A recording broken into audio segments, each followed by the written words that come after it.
You're listening to the official podcast of Asbury University, produced by students with God-honoring conversations that inform, edify, and encourage. This is Asbury.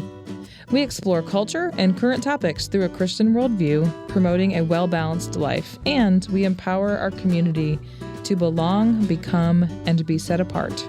I'm your host, Abby Lobb. Welcome to This is Asbury.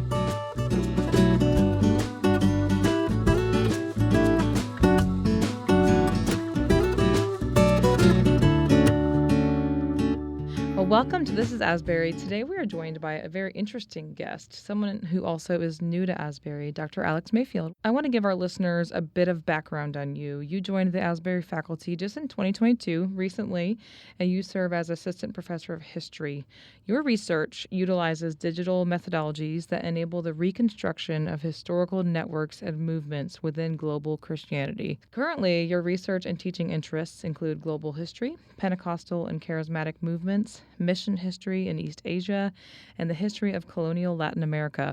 This is the topic of your first book, The Kaleidoscopic City. So can you, to start off, Dr. Mayfield, just tell us a little bit about yourself, your background, and how you came to write this book? I'm looking in this book at Pentecostal missions, and I'm a kid who grew up in Pentecostal churches, and so that is really my people. And I kind of came in a roundabout way to China. Like growing up, I never thought I'd be interested in missions or the global world.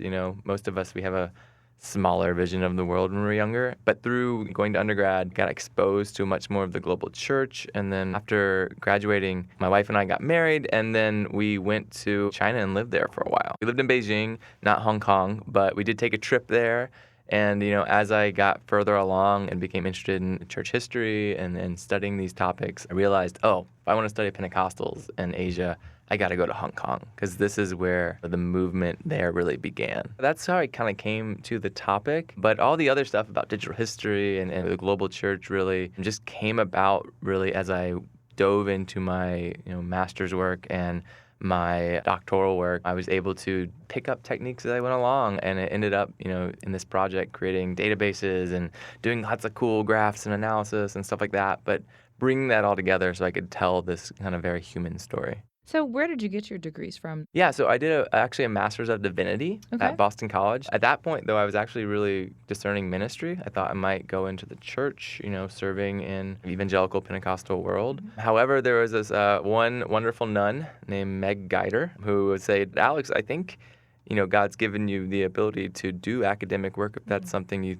think you want to do. And so it's like, I'd never considered it. Yeah. And so ended up kind of moving down the street, going to Boston University for my PhD, and studied there with an amazing scholar named Dana Robert. She studies kind of American missiology and missions history, and it just seemed to be, looking back, what God was orchestrating from the very beginning, right? Like this interest in the global church. So give us an overview of some of the key themes or points in your book and why they're significant. My book, as I was setting out to write it, and this is building off of my work with my dissertation, the book was really an attempt to describe how Pentecostals aren't crazy. Pentecostals, if you read about Pentecostals, if you go to Pentecostal services and you're not used to it, you can kind of walk away with the idea. Sometimes they get a bad reputation. They do. And, looking at the literature on this stuff, I realized when people try to tell the story of these people, they kind of make them sound like lunatics. Even one, an amazing scholar, called them harebrained. And I thought, that's not the people I knew. I knew these people. And so I started looking back at the record and realized,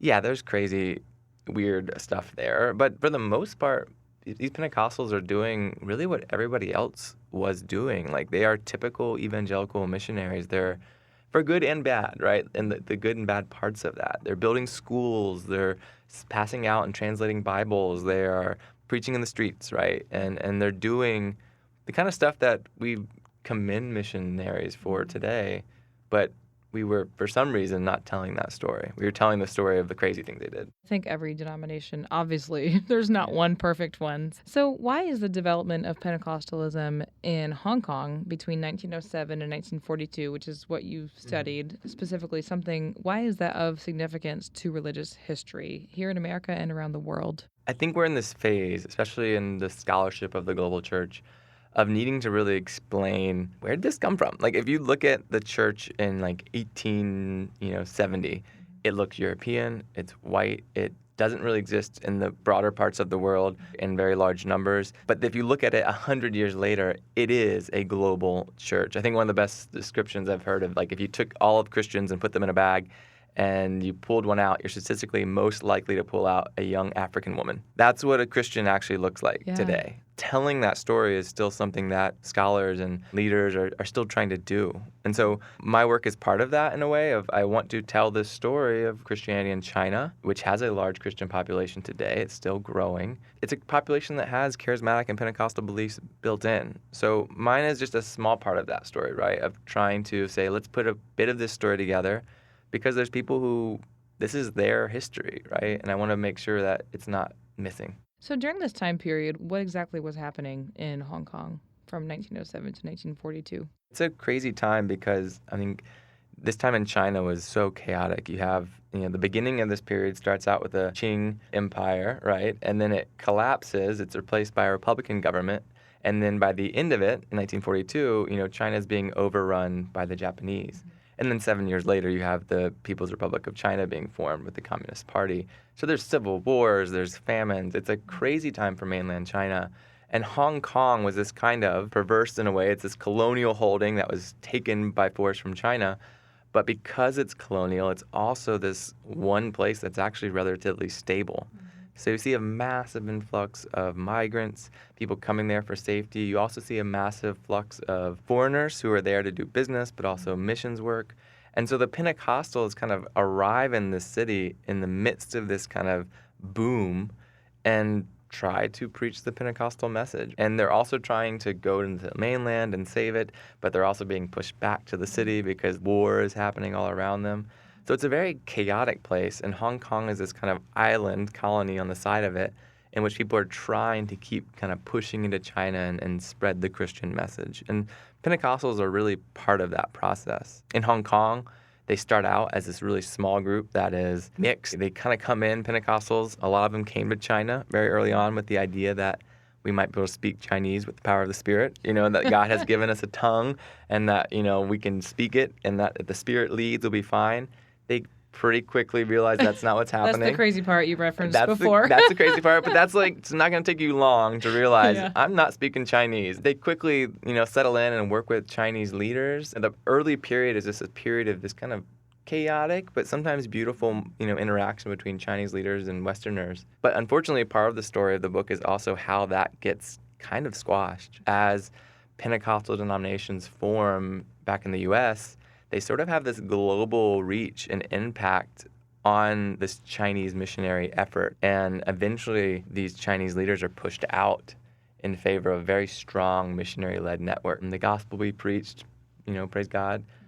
But at the same time, it's not going to necessarily be a contextualized gospel. It's not going to be one that people flock to and see themselves in. One of the amazing things in telling this story was seeing all the moments, right, where missionaries are working really hard. They're doing amazing things. You see these little moments where, and then a Chinese evangelist came and everything changed. People got it, right? There's this one story from the Assemblies of God in Hong Kong, but they were complaining that they could never reach out to the upper class Chinese. They just couldn't do it. For some reason, the upper class people wouldn't come, and it's probably because they were loud and noisy. But then they get this Bible woman, a Chinese woman named Lam Sang Ku, and she was educated, she was upper class, she spoke that language. They kind of said she was like a Spitfire preacher, so she was just like going really fast, but also really eloquent. And she spoke at this revival.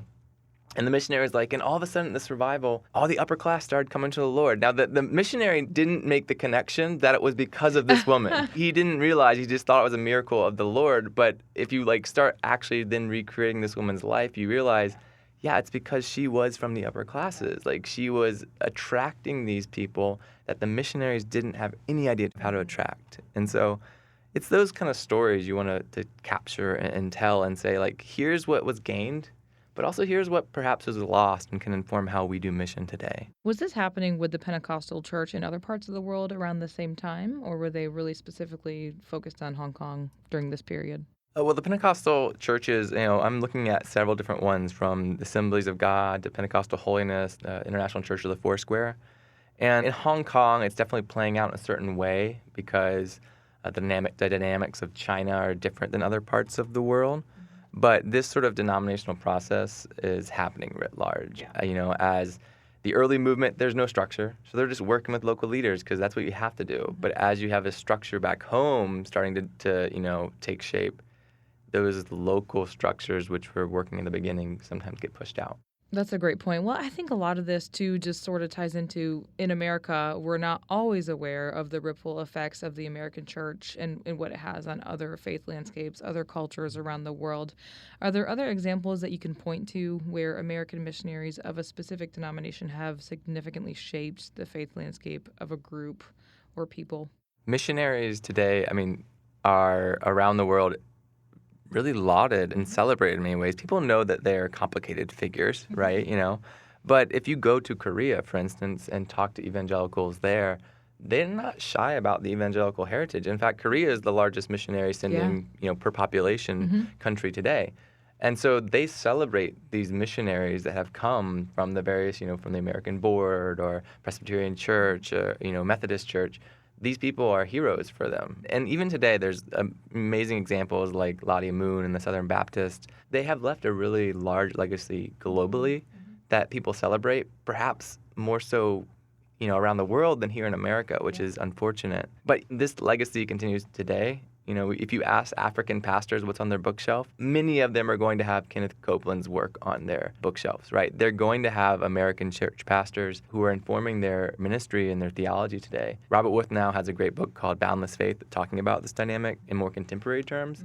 But America has been exporting its faith for a long time, and that dynamic hasn't changed. I just think perhaps more people are aware of the need to do it in a really responsible way. What was the ripple effect of this spread into China after this period of time, and how did it impact the evolution of global Pentecostalism in the first half of the 20th century? The church in China and the Pentecostal mission that we see in Hong Kong, it did have ripple effects in China. They were a base for the spread of Pentecostal and charismatic ideas. Hong Kong published the first Pentecostal Chinese language paper produced by a Chinese editor named Mok Lai Chi. They're responsible for spreading many of these ideas. However, it's a little bit complicated for different reasons. In Chinese, the term Pentecostal is a bit contested because it has some connotations that lend themselves to, excess. I'm not Pentecostal.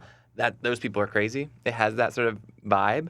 However, if you ask people then if they do charismatic things like pray for healing or even speak in tongues or something like that or prayer language, a lot more will say yes that they do that, but they're not Pentecostal, right? So it's like a weird thing. And also it's complicated. After 1949, you don't have the same sort of independent churches in China because of the communist regime. So it's a little hard to measure their impact in China.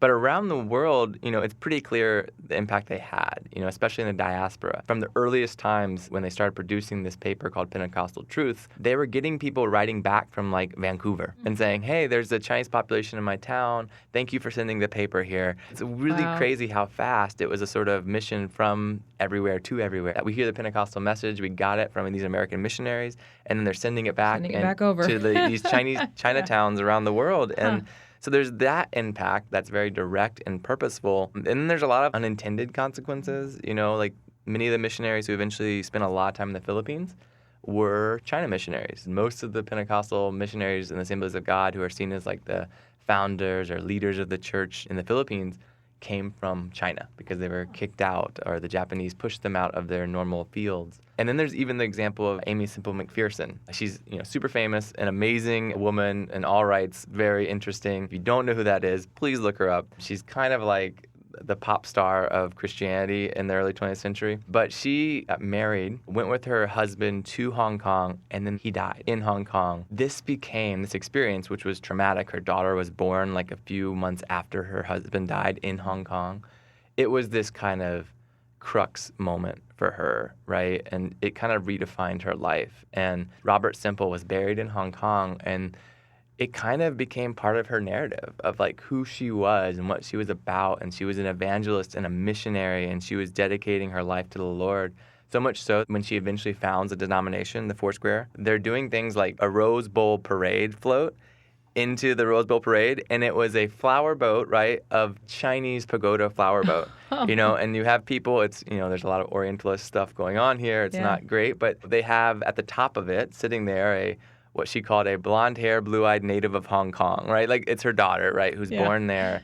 And so these tropes and this connection to Hong Kong was really important for her as kind of proving her bona fides to be a true missionary and Pentecostal evangelist. It's a weird ripple effect, right? That you don't expect Hong Kong and China to show up that you way. really don't. It helped found the Foursquare in a really roundabout way. So what are some of the most interesting findings you uncovered as you researched the book? For example, how did the movement look different in urban colony versus a rural one? Did you find something there? What's really interesting, if you read scholarship on Pentecostals, there's a lot of people talking about something called like deprivation theory. You don't end up with these weirdos unless something's missing. And so many sociologists of Pentecostalism talk about Pentecostalism as an urban phenomenon, like part of the globalization process, right? People leaving the countryside to go to cities to get jobs, but they've lost their network, and then who's there waiting to catch them? The Pentecostals. The Pentecostals, right? And so that's the idea, and that many people kind of go with. And what's really interesting about Hong Kong is that none of the missionaries wanted to be in the city. Like, Okay. all of them went to Hong Kong because that's where your boat takes you. But pretty quickly, all the missionaries were trying to get to the least populated places because they believed that they wanted to reach all of China. They wanted to go to the empty fields, which is a popular evangelical narrative. And so, really strangely, at least in Hong Kong, like, Pentecostalism was an urban phenomenon by accident. Like, essentially, the urban environment overtook them. Like, they established mission bases and stations where they could minister to the people who were very much on the edges of urban environments or suburban environments. But then eventually, not for long, right? Like, Hong Kong changed so rapidly. So I think there's a counter narrative there about what Pentecostals are actually about and trying to do. But then the other thing that was so interesting to me was really the large role of education and women. Pentecostals in Hong Kong had a very strong emphasis on schools. And in fact, you could say one of the central tenets and approaches of Pentecostal missionary efforts in Hong Kong were education. That was what they were about. And Hong Kong missionary Anna Dean, she was this kind of feisty I don't know how you say that, Alabamian? I don't know. Yeah, maybe that's it. She's from Bama. She's from the Bama and originally from Kentucky, but then lived in Alabama. And she was a retiree. She went to Hong Kong because she felt the Lord call her, and she opened a school for women and children, which is a huge deal because in China, women don't get educated. And so she goes there and she opens up this school, and she goes towards what's called the floating population, the Hakka people of Hong Kong and southern China. And these are people who don't have jobs, or they're fishermen. They're usually very impoverished. They're an ethnic minority group in China, so they're kind of on the outs. And she goes to them and establishes a school. And it is, at least as far as I could tell, or most people can tell, the first school for the floating population. Okay. And so she establishes this school, and it just takes off like wildfire. The schoolrooms are packed, the mission is packed, and within a couple decades, the boat that she creates, she gets this big old boat called the Gospel Boat, and the people that kind of follow after her. This boat becomes the largest Pentecostal holiness church in the world. It's a boat, right? But it's the largest church in the world in terms of membership for the Pentecostal holiness. And that was done, really because of a steady stream of women who are stable and serving and not afraid to, like, meet the needs while also preaching the gospel. Well, all this obviously, helps cultivate the growth of what we now know as Hong Kong. It's not a small little colonial area anymore. So do you think there was some tie with this Pentecostal influence into what we now know as Hong Kong? There are a lot of charismatic churches in Hong Kong. Mm-hmm. Hong Kong also, since 1992, is undergoing a lot of shifts, and it's accelerated in recent years. However, there are a lot of charismatic churches and Pentecostal churches, and the environment changed probably around the 1960s when you see another resurgence of charismatic churches. If you go to Hong Kong today, you can go to the Pentecostal Holiness Church. They have a skyscraper, and the skyscraper looks like a library. It has a book actually in the building itself. It's a crazy-looking building. It is enshrining this legacy of these churches. And even some independent Pentecostal churches, which kind of spun out during this period, are still there, and they're still representing this kind of classical connection. I'd like to talk to them more about this and how they see themselves in the city. But they are the urban heart of Hong Kong and the various areas around it. And at the very least, it was a great property investment. And they're still there, so that's good. Well, is there anything else that you'd like to add in closing about your research or anything else that's on your mind today? I just have been so blessed to be here at Asbury, to be around people who are excited about my research, excited about what the church is doing around the world, and also who want to learn and do it responsibly in a contextualized way that partnerships with others. And this book, I think, is part of that, but it's also part of, I think, the atmosphere of what I see around here. People who are working together for God's glory, and we're all doing it to the best of our ability by God's grace and hopefully getting better as we go. Where can people find your book when it comes out? You can find it from Baylor University Press online on their website, and you can also go to Amazon.com, just type the Kaleidoscopic City, Mayfield, and it'll show up. Well, thank you so much for joining us for this episode of This is Asbury. To learn more about Asbury University, visit asbury.edu.